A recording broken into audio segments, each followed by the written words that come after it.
সবাইকে আন্তরিক শুভেচ্ছা ও অভিনন্দন। আজকে আমি মূলত মোমবাটিক নিয়ে আলোচনা করব এবং এই মোমবাটিকটা করতে আমাদের যেসব গুরুত্বপূর্ণ বিষয়গুলো জানা দরকার সেগুলো নিয়ে একটু ডিটেলসে আলোচনা করব। আমি মূলত এই ভিডিওর মধ্যে মোমবাটিকটা কীভাবে করতে হয় সেটা দেখাবো না। আমার আরেকটা ভিডিও করা আছে আগের, ওই লিঙ্কটা আমি এটার ডেসক্রিপশন বক্সে দিয়ে দিব, আপনারা ওখান থেকে দেখে নেবেন। খুব সহজে আপনি ওখান থেকে মোমবাটিকটা কীভাবে করতে হয় সেটা মানে শিখে নিতে পারবেন।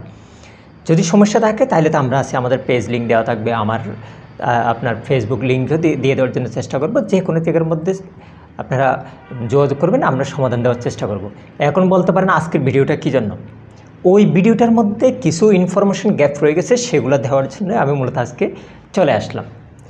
প্রথম ইনফরমেশন হচ্ছে কি, মোমবাটিক করার সময় অবশ্যই মোমবাটিকের ডাইস ব্যবহার করবেন।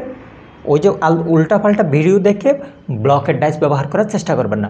যদি আপনি ভালো মানসম্মত একটা ডিজাইন আনতে চান, মোমবাটিকের বর্তমান বাজারের দাম কিন্তু অনেক ভালো। যদি সুন্দরভাবে করতে পারেন তাহলে অনেক ভালো দামে বিক্রি করতে পারবেন। তাই এই জন্য যে জায়গার জন্য যে ডাইসটা তৈরি করা হয়েছে আমরা সেই ডাইসটাই ব্যবহার করব। ওই ডাইসটা ব্যবহার করলে আমাদের ভালো একটা ডিজাইন আসবে। একটা গেল।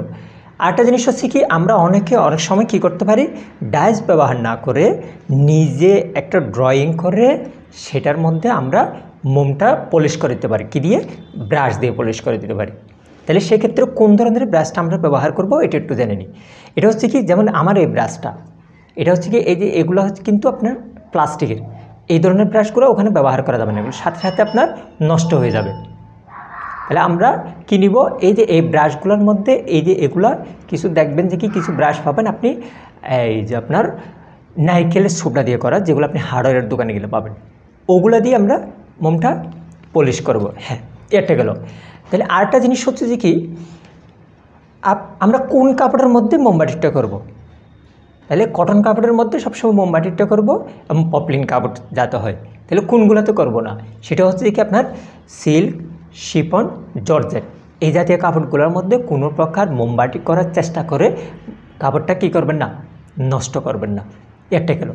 আরেকটা বিষয় হচ্ছে কি, আমার ওই ভিডিওর মধ্যে আরেকটা বিষয় একটু গ্যাপ রয়ে গেছে, সেটা হচ্ছে কি, আমি ওখানে সাবান এবং সোডার ব্যবহার করতে বলছি মোমটা ওঠানোর ক্ষেত্রে, মানে একদম শেষ পর্যায়ে গিয়ে।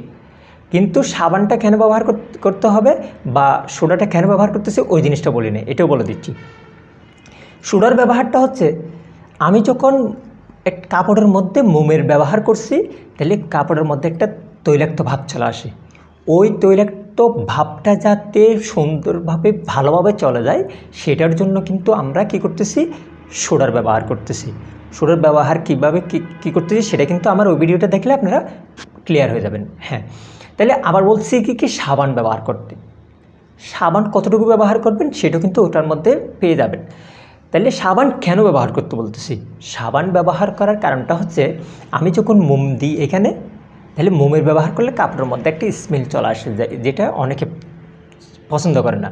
এই জন্য ওই স্মেলটা যাতে চলে যায়, মানে বিশ্রী স্মেলটা যাতে চলে যায়, একটা মানে ভালো একটা স্মেল যাতে চলে আসে, সেজন্য আমরা কিন্তু সাবান ব্যবহার করি। এক্ষেত্রে সাবান বলতে আমি গোসলের সাবান যেটা ব্যবহার করি আমি ওটা ব্যবহার করার জন্য সাজেস্ট করি। হ্যাঁ, আপনি চাইলে কাপড় কাচার সাবানও ব্যবহার করতে পারেন। আশা করি এই যে বিষয়গুলো বুঝতে পারছি আমরা। বাকি আমার ওই ভিডিওটা দেখে নিলে আপনি কাজটা কীভাবে করতে হয় এবং বাকি যে তথ্যগুলো আপনার জানা দরকার ওগুলোও পেয়ে যাবেন ইনশাল্লাহ। এরপরও যদি কোনো সমস্যা থাকে, আবার বলতেছি, আমার পেজ লিঙ্ক দেওয়া থাকবে বা আমার ফেসবুক লিঙ্কটা দেওয়া থাকবে, আপনারা সরাসরি ওখানে যোগাযোগ করবেন, আমরা আপনাদের সমাধান দেওয়ার জন্য চেষ্টা করব। আমাদের ভিডিওটা যদি ভালো লেগে থাকে অবশ্যই আমাদের চ্যানেলটা সাবস্ক্রাইব করে রাখবেন। আজকের মতো এখানে শেষ করতেছি। আল্লাহ হাফেজ, আসসালামু আলাইকুম।